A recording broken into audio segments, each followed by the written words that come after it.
भगवान की कृपा होती है। तो उन्होंने जेलर से कहा कि भाई एक बात बताओ कि क्या तुम मुझे पहचानते हो? तो जेलर ने कहा हाँ, मैं अच्छी तरह से जानता हूँ कि आप जो है राज्य के प्रधानमंत्री हैं। तो सनातन जी ने पूछा कि तुम्हें यह भी पता है कि मैं जेल में क्यों पड़ा हुआ हूँ? तो नम्रता के साथ जेलर ने कहा कि हमें तो इस बात का पता चला है कि आप नौकरी छोड़ करके और भजन करना चाहते हैं, इसलिए हुसैन शाह ने आपको जेल में डाल दिया है। तो सनातन जी ने कहा कि तुम बता सकते हो कि मैं नौकरी क्यों छोड़ना चाहता था? तो जेलर ने कहा कि पंडित और समझदार तो वही माना जाता है जो अपना भजन करने के लिए सर्वस्व छोड़ देता है। तो भजन जो करने में के लिए जो मैं सोच रहा हूँ, तो ये बताओ कि मैं ये काम बुरा कर रहा हूँ कि भला कर रहा हूँ? सनातन जी ने पूछा। तो जेलर ने बड़ी सरलता से कहा कि श्रीमान, इसके बारे में मैंने सुना है कि भगवान के भजन के लिए घर गृहस्थी छोड़ करके, जो भी छोड़ना पड़े छोड़ करके भजन करना चाहिए और भगवान की मन सेवा करना चाहिए। तो जेलर से सनातन जी कहते हैं तो तुम ये बताओ, जो लोग भजन करना चाहते हैं उनकी मदद करना चाहिए कि नहीं करना चाहिए? तो जेलर ने कहा कि ऐसे आदमी की तो जितनी ज़्यादा से ज़्यादा मदद हो, मदद करनी चाहिए, इससे बढ़कर के पुण्य का काम कोई दूसरा नहीं है। तो कहा तुम मुझे जेल खाने से बाहर निकालो और मेरी सहायता करो। यह सुन कर के जेलर इधर उधर देखने लगा, वो डरने लगा कि कहीं किसी ने अगर सुन लिया तो पता नहीं हुसैन शाह मेरा क्या कर लेगा। बड़ा दुखी होने लगा और उन्होंने सनातन जी से कहा कि मैं ये काम नहीं कर सकता हूँ। क्यों नहीं कर सकता हूँ? क्योंकि जब हुसैन शाह को, बादशाह को पता चलेगा कि इसी ने सनातन जी को निकाल दिया है तो मुझे ज़मीन में गड़वा देगा, इसलिए मैं ये काम नहीं कर सकता हूँ। लेकिन सनातन जी ने कहा कि भाई तुम हमारी, मैं इस तरह का जेली थोड़ी हूँ कि कोई अपराध मैंने किया है, मैं तो नज़रबंद हूँ, कहीं भी जा सकता हूँ, आ सकता हूँ। तो इसमें तुम एक काम करना, कह देना कि जब वो गंगा स्नान करने गए थे तो उसी समय गंगा की धाराओं में बह गए, और जब काफ़ी प्रयास किया गया लेकिन ढूंढने पर भी वो नहीं मिले। तो जेलर ने कहा कि ठीक है, ऐसा तो हो सकता है, लेकिन मैं कर कैसे सकता हूँ? तब सनातन जी ने कहा कि देखो, तुम्हें बहुत कम वेतन मिलती है, 30 रुपये मिलते, और मैं तुम्हें 10,000 स्वर्ण मुद्राएं मन चांदी के सिक्के दे रहा हूँ, तुम मेरी मदद करो, मेरा काम बनाओ। जब 10,000 सिक्के की जब बात आई तो जेलर दब गया। कहा महाराज, वैसे आपको तो मैं जानता हूँ अच्छी तरह से, आपने बड़ा मेरा हित किया है, मैं आपके एहसान से दबा हूँ, लेकिन अब प्रयास करता हूँ, जैसा बनता है वैसा करूँ। सनातन जी समझ गए कि अब मेरा एक काम बन जाएगा, क्योंकि ये लोभ के चक्कर में आ गया। अब इसके बाद रात्रि जब हो गई, जब सभी कोई सो गए, तो जेलर आता है, धीरे से कहते हैं महाराज जल्दी उठो, सब प्रबंध हो गया। अब जो सोने वाले थे, जो नौकर चाकर थे, उनकी सोते सोते भी आवाज़ निकलती रहती है, अरे भैया जागते रहो, और सो रहे हैं और जागते रहो, लालटेन जलाते रहो, कहीं ऐसा ना हो कि कोई भाग जाए यहाँ। वो सोते सोते चिल्ला रहे, उनकी आदत पड़ी है इस तरह का कहने की। जब सभी कोई जब सो गए, तब जेलर जो है मनीष सनातन जी के पास आते हैं और कहते हैं अब आप चलिए। तो सनातन जी जैसे ही वहाँ से चलते हैं तो उनका सेवक भी उनके साथ में चलने लगता है। अब जेलर ने सोचा कि किस रास्ते से ले जाया जाए, तो उस रास्ते से ले गए जहाँ पर फांसी घर था, उधर सब कोई नहीं जाते थे। और सीधे फांसी लगाई जाती थी और उसको गंगा में बहा देते थे जिसको फांसी हो जाती थी। तो वो रास्ते से ले गए और जब ले कर के जाते हैं तो वहाँ गंगा के किनारे पहुँचते हैं तो वहाँ सुंदर नौका खड़ी थी। अब नौका में जेलर बैठे और सनातन जी भी बैठे और उनके जो शिष्य थे उनका नाम ईशान था वो भी बैठा। अब किसी तरह से गंगा के उस पार करने के बाद दरोगा ने, जो जेलर था, उसने प्रणाम किया सनातन जी को और कहा मैं जा रहा हूँ। उन्हें पार करने के बाद उसी नाव में बैठ करके इस पार आ जाता है। अब जब इधर आ जाता है तो यहाँ की बात तो यहीं तक है। अब इधर सनातन जी ने सोचा कि अगर कहीं सवेरा हो जाएगा और अगर बादशाह को ये पता चल जाएगा कि सनातन छूट के चला गया तो वो सिपाहियों को भेज सकता है। तो वो ऐसे रास्ते से जा रहे थे जिस रास्ते से कोई चलता नहीं था। माने वहाँ एकदम सकरा सकरा रास्ता, कांटे कंकड़ इस तरह के बीहड़ वन से जा रहे थे। यद्यपि बड़े सुकुमार थे, है ना, लेकिन फिर भी अब चूंकि उत्साह है महाप्रभु का दर्शन करने के लिए, इस कारण से वो चलते चले जा रहे हैं। उनके पैरों में अनेक कांटे चुभ गए, कंकड़ लग गए, उनके चरणों में बड़ी पीड़ा हो रही है, लेकिन उनका उत्साह उस पीड़ा को देख सुन नहीं रहा है, मनुष्य में उनका ध्यान ही नहीं जा रहा है। अब इसके बाद जब वो चलते चलते दौड़ते दौड़ते एक ऐसे पहाड़ के पास पहुँचते हैं, घना घनघोर जंगल था, उसका नाम था पाताड़ा पहाड़। तो वो उधर जब पहुँचते हैं तो वहाँ एक डाकू भी रहता था, पूरा गैंग लेकर के रहा करता था। उन डाकुओं के बीच में डाकू ने एक ऐसा ज्योतिषी रख लिया था जो अपनी गणित के द्वारा ये बता देता था कि जो अमुक आदमी आ रहा है उसके पास क्या है, वो सब जान लेता था। तो इन लोगों को जैसे ही आते देखा तो सरदार ने पूछा कि भाई बताओ इन लोगों के पास क्या है। तो उन्होंने कहा जो महाराज जी जो हैं उनके पास तो नहीं है, लेकिन जो वो चेला है उनके पास 8 मोहरें हैं। जब ये बात जब सुनी तो मोहरों को सुनते हुए उस सरदार ने सनातन जी की बड़ी आवभगत किया और उन्हें बढ़िया माने विश्राम कराया और भोजन का प्रबंध किया। विनम्रता से, बड़ी श्रद्धा से उन्हें वो माना। इसके बाद सनातन जी ने कहा कि भाई एक काम करो, हमको इस पहाड़ के उस पार आप लोग पार कर दो तो बड़ी कृपा होगी आपकी। तो डाकुओं का सरदार बोला कि जो आप कहेंगे मैं वो करूँगा। अब थोड़ी देर के बाद सनातन जी सोचने लगे कि आखिर ये हमारी आव भगत क्यों कर रहा है, क्या कारण है। तब उन्होंने ईशान से पूछा क्यों रे, तेरे पास कुछ द्रव्य तो नहीं है। तो उन्होंने कहा कि मेरे पास तो केवल 7 मोहरें हैं, 7 मोहरें, जबकि 8 लिए था। तब सनातन जी बड़े दुखी हुए, कहा बताओ त्याग की ओर हम चल रहे हैं और तू संग्रह करके चलता है। तुम एक काम करो, ये मोहरें ले जा करके और सरदार को भेंट कर दो।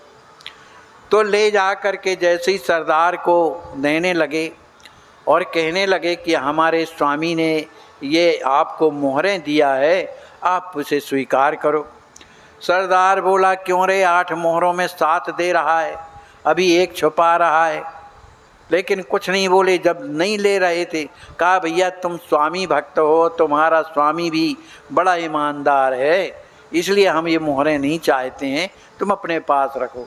जब तक सनातन जी आ गई, सनातन जी ने कहा ये मोहरें हमारे किसी काम का नहीं, हम तो त्याग करके आए हैं, हम राजमंत्री थे, हम धन दौलत सब का परित्याग करके जेल से फरार हो करके आए, आप हमारी मदद करो और इन मोहरों को रख लो। आप नहीं रखोगे हम लोग फेंक देंगे, किसी काम के नहीं।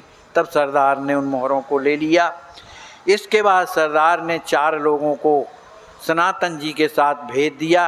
वो पहाड़ के उस पार तक उन्हें करके आते हैं अब इसके बाद जब सनातन जी ईशान के साथ जो उनका शिष्य था चल रहे थे, तब उन्हें लगा कि अभी लगता है ये और रखे हुए हैं। तभी उन्होंने ईशान से कहा, क्यों जी, तुम अभी कुछ और रखे हुए हो, असत्य मत बोलना, सही बोलना। कहा, महाराज मेरे पास केवल एक मोहर और है। तो उन्होंने कहा, तेरे अंदर अभी आसक्ति है ना, इसलिए तुम एक काम करो, अब तुम यहाँ से अपने गांव लौट जाओ, अपने घर लौट जाओ। मैं ऐसे को अपने साथ में नहीं रखना चाहता हूँ। वो रोने लगे, गिड़गिड़ाने लगे ईशान, लेकिन सनातन जी इस पर ध्यान नहीं दिए और उन्होंने कहा, तुम यहाँ से चले जाओ।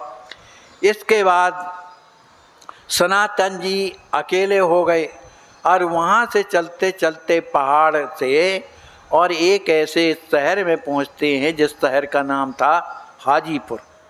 जब हाजीपुर में पहुँचते हैं तो उनके एक बहनोई थे जिनका नाम था श्रीकांत जी। वो हाजीपुर कोई काम से आए हुए थे अपने गांव से, तो इनसे भेंट हो गई। तो इन्होंने सनातन जी को देखा, कहा, भाई तुम सनातन हो कि कोई और हो? तो कहा, आपको पहचानने में परेशानी हो रही। अरे कहा, तुम तो राजमंत्री थे, ये इस तरह की स्थिति क्यों हो गई तुम्हारी? कहा, मैं सब कुछ त्याग करके और महाप्रभु के मैं चरणों में जा रहा हूँ, मुझे कुछ नहीं चाहिए। ऐसा जब कहा तो उनके जो बहनोई थे उन्हें कुछ मार के व्यय देने लगे।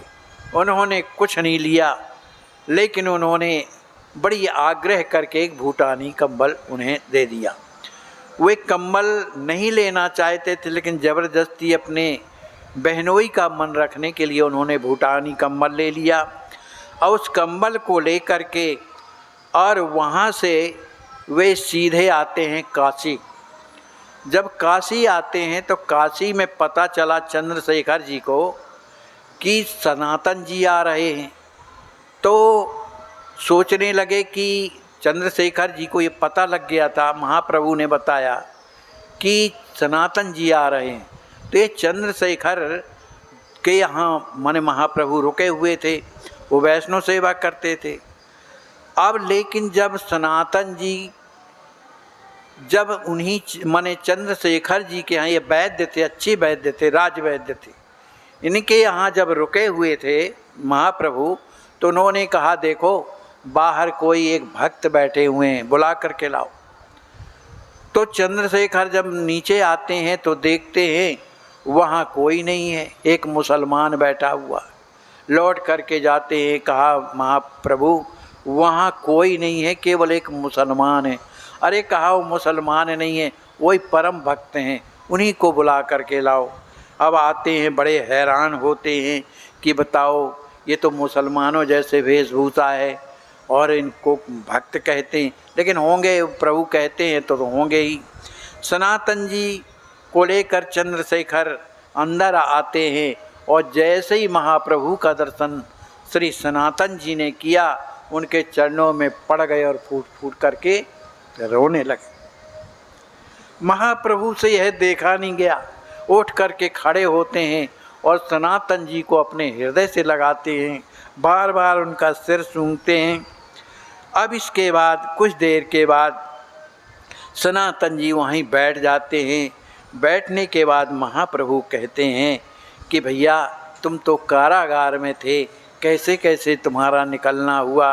उन्होंने संपूर्ण वृत्तांत सनातन जी ने महाप्रभु को बताया और महाप्रभु ने कहा कि तुम्हारे दोनों भाई मुझे प्रयाग में मिले थे, उनको मैंने वृंदावन जाने के लिए कहा है, अब आप कुछ समय तक मेरे यहाँ रुको।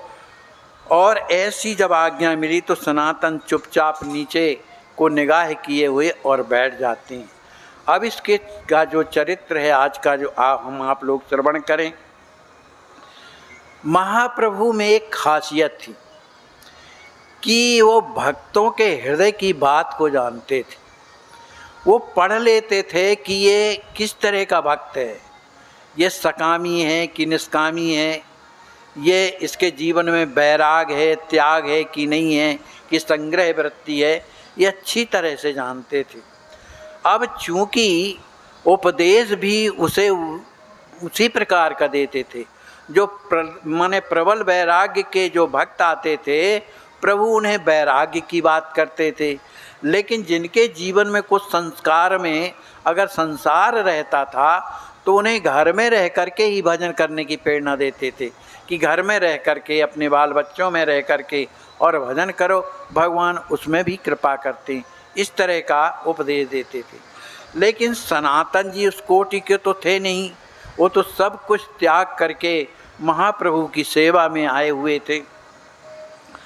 महाप्रभु सनातन जी के इस व्यवहार को देख करके कि इनमें त्याग भी है और वैराग भी है, इन्हें कुछ अच्छा नहीं लगता है, तो बड़े प्रसन्न होते हैं।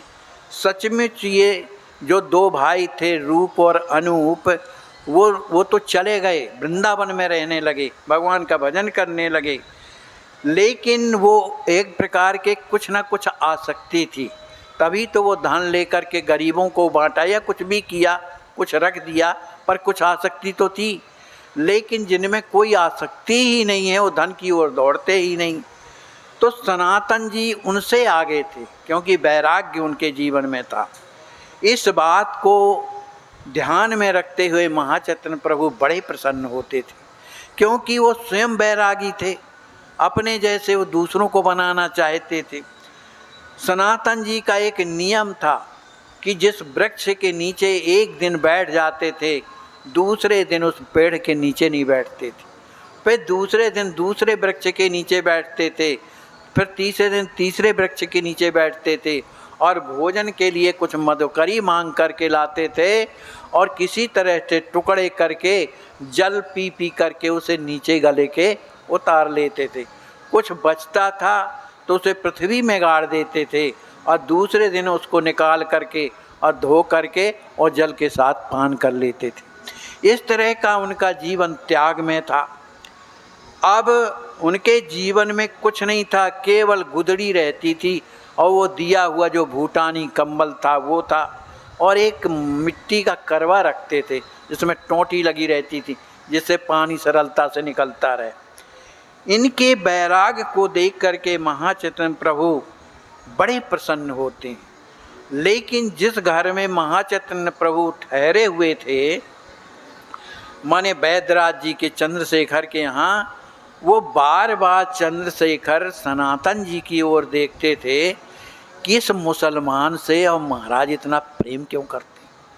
अरे कहाँ ये मुसलमान और कहाँ ये हिंदू फकीर, फिर भी इतना प्रेम करते हैं, इनसे बार बार बात करते हैं और इस तरह से बात करते हैं जैसे कोई छोटा बालक जो है बाप उसके प्रेम को देखकर इसके बड़े प्रेम से बात करता है, बार बार पूछता है, इस तरह से ये बात करते हैं।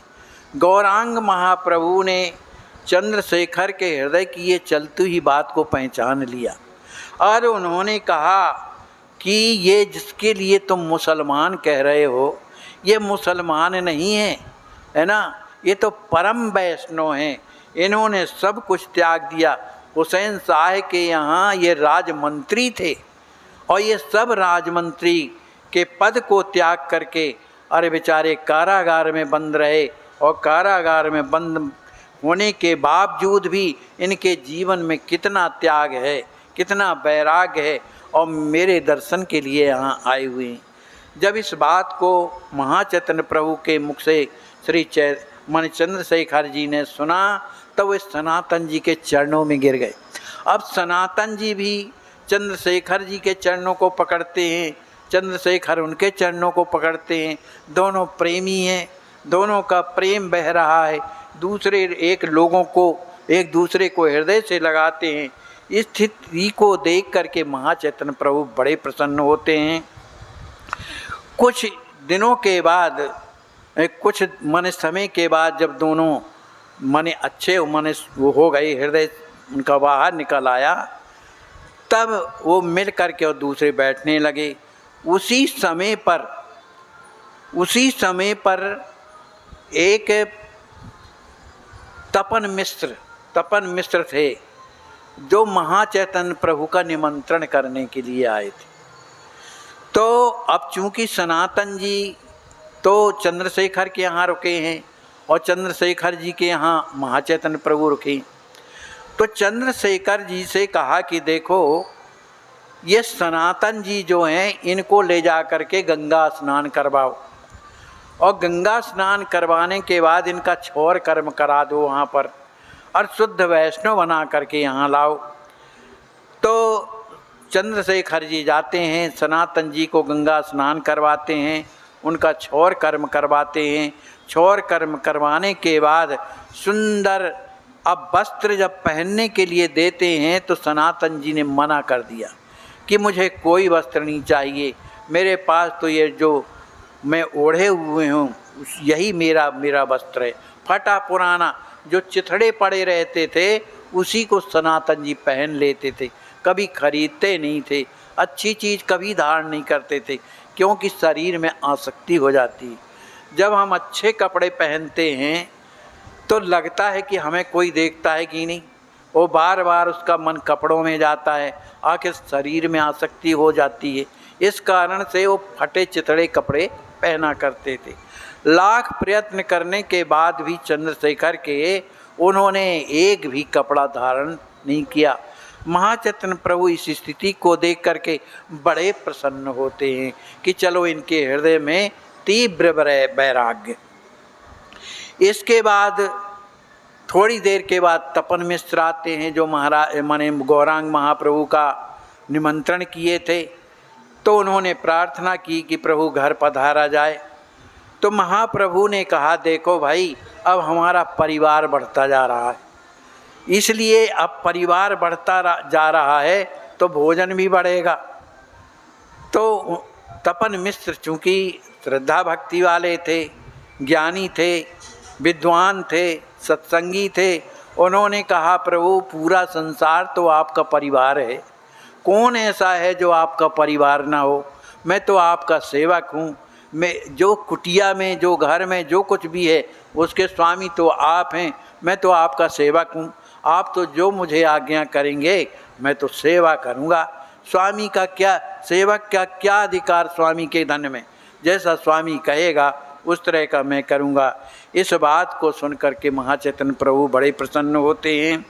अंत में सनातन जी भी मने तपन मिश्र के यहाँ जाते हैं, गौरांग महाप्रभु जाते हैं। अब इसके बाद गौरांग महाप्रभु के लिए सुंदर आसन बिछाया गया, उनके सामने सुंदर थाली रखी गई भोजन की। तो गौरांग महाप्रभु ने कहा कि भाई सनातन जी को बुलाओ, वो भी मने भिक्षा करें, मने भोजन करें। तो तपन मिश्र के हृदय में भावना आई कि गौरांग महाप्रभु का जूठन सभी कोई चाहते हैं, प्रसाद सभी कोई चाहते हैं। उन्होंने कह दिया कि सनातन जी का भी कुछ बाकी है क्रिया कर्म करने के लिए, उसमें लगे हुए हैं, जब तक आप प्रसाद पाओ। वो समझ गए उस बात को, उन्होंने प्रसाद पाया। महाप्रभु के प्रसाद पा लेने के बाद फिर तपन मिश्र जब थाली लेकर के आते हैं महाप्रभु की, तो सनातन जी को देते हैं।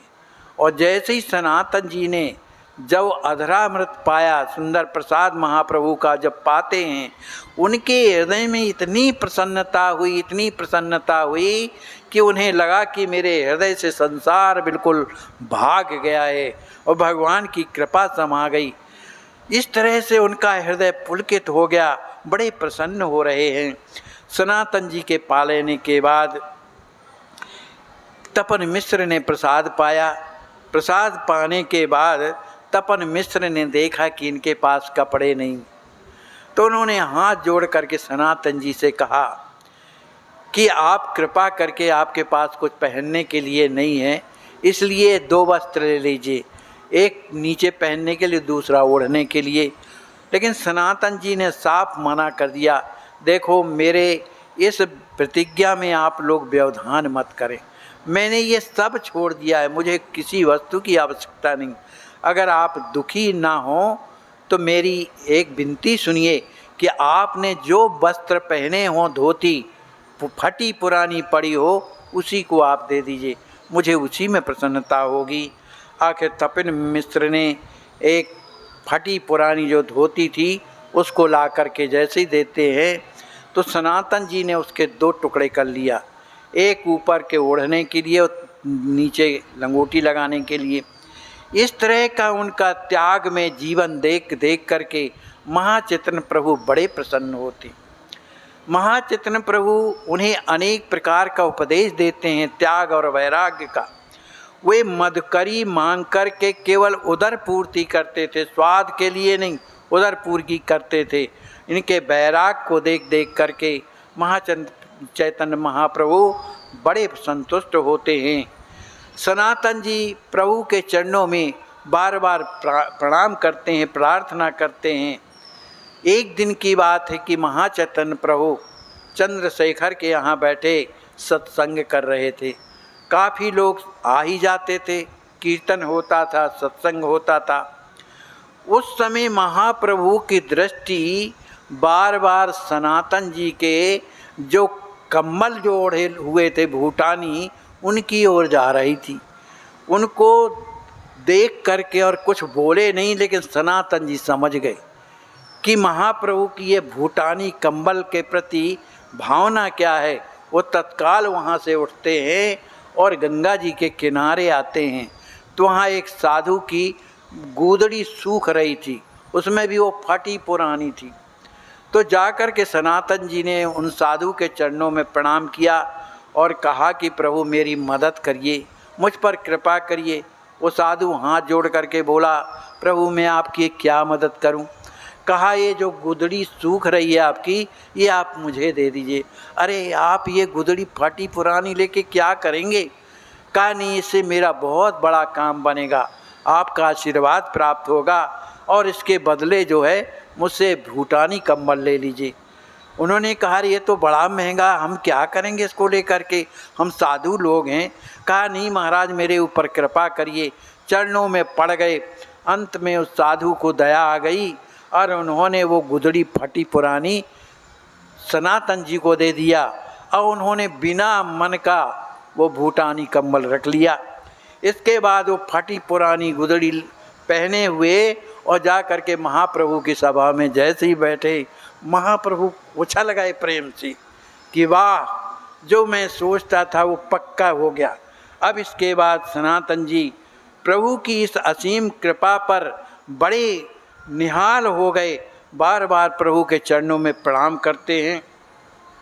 इसके बाद महाप्रभु बड़े संतुष्ट हुए और धीरे धीरे कहने लगे कि सनातन जो सद्वैद्य होता है, माने एक शिक्षा देते हैं कि जो सनातन माने उन्हें उपदेश दे रहे हैं कि जो सद्वैद्य होता है तो रोग की दवा तब तक नहीं देता जब तक रोग बना रहता, नहीं, रोग समाप्त होने के बाद भी वो कुछ दिन तक वो दवा और देता रहता है। इसी तरह से अपने जीवन में त्याग हमारे जीवन में कहाँ तक है, वैराग कहाँ तक है, इसका हमेशा निरीक्षण करते रहना चाहिए। कहीं ऐसा ना हो कि वो हमें रास्ते में पटक दे। इसलिए निरंतर इसका त्याग वैराग का ध्यान देते हुए और भजन में मन लगाना चाहिए, अपने गुरु चरणों में मन लगाना चाहिए। ऐसा करने से ये त्याग और वैराग्य हमेशा बने रहते हैं और संसार की आसक्ति नहीं आने पाती है। इस तरह का उपदेश महाप्रभु ने सनातन जी को दिया। सनातन जी प्रभु के चरणों में लिपट जाते हैं, महाप्रभु ने उठा करके छाती से लगाते हैं और बड़ी बड़ी उनकी भूरी भरी प्रशंसा करते हैं और कहते हैं अब आप यहाँ कुछ दिन रहिए। इस तरह से गौरांग महाप्रभु ने सनातन जी को सुंदर शिक्षा देते हैं त्याग और वैराग की। अब इसके आगे की कथा क्या है कल श्रवण करेंगे। आज के कथा में एक छोटी सी कथा है। श्री हाँ ज़्यादा नहीं लगेगा, हाथ कटने के बाद तो दवा भी रोक को चलेगा फिर। चलिए उसके बाद तो डॉक्टर ने कहा है कि कैंसर आपका जान बच जाएगी, हैं? आगे नहीं बढ़ा है, चलो ठीक है, भगवान करें आपका मंगल हो, आप जल्दी स्वस्थ हो जाएं।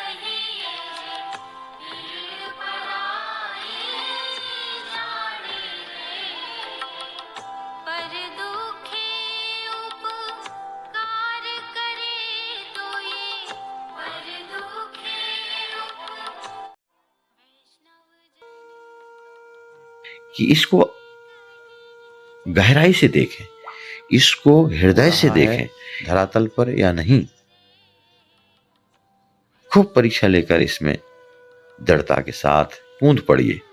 तन से, मन से, धन से भगवान ने हमें जिस योग बनाया है, हमारा आने वाले समय में ना ये तन रह जाएगा हमारे पास, ना धन रह जाएगा हमारे पास, और ना समय रह जाएगा हमारे पास। तो जो मिला है हमें, जो भगवान ने दिया है हमें अपनी आवश्यकता से अधिक, उसकी सार्थकता तो तभी है जब हम दूसरों के काम में लगाएं, चाहे वो तन हो, चाहे मन हो, चाहे बुद्धि हो, चाहे विवेक हो, चाहे धन हो।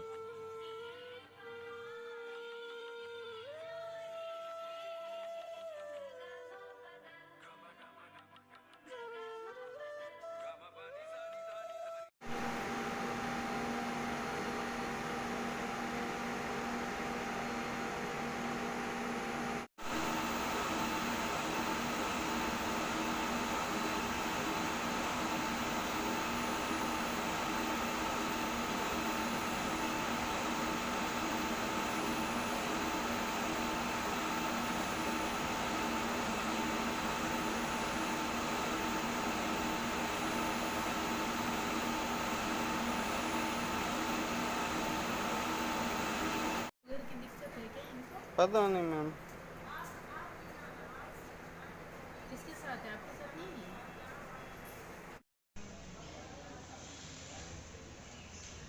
आपके पड़ोसी लोग आपको जानते हैं विदिशा जी? सबको मालूम है।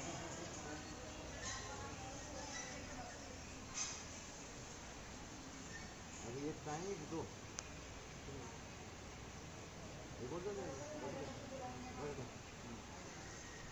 इसमें राम नाना रखा है, चावल के लिए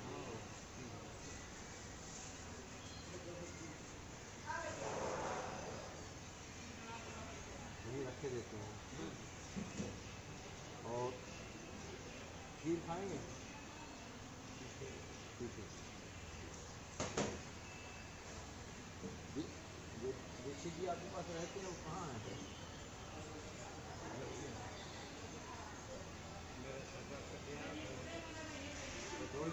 टोल डाल चले जाते हैं स्टेशन से गाड़ी में? हाँ, 8 बात है आपके गाड़ी से चलते हैं। दोनों सेवा करते हैं। भगवान किस लिए भेजा है? सेवा करने नहीं क्या? खूब लेटे लेटे भजन किया करो भगवान का। रखिए, माला रखिए,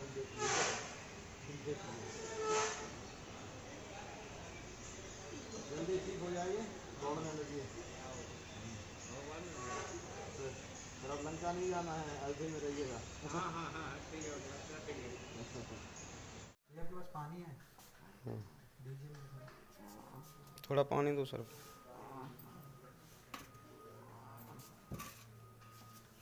और कोई दिक्कत तो नहीं हो रही माता जी? हाँ ठीक है, आराम से लेटे रहो। बस 2-3 घंटे में ब्लड चढ़ जाएगा आपका। मन में सीताराम भजन करते रहो बस। बाबा जी को दूसरी ड्रिप लग गई है।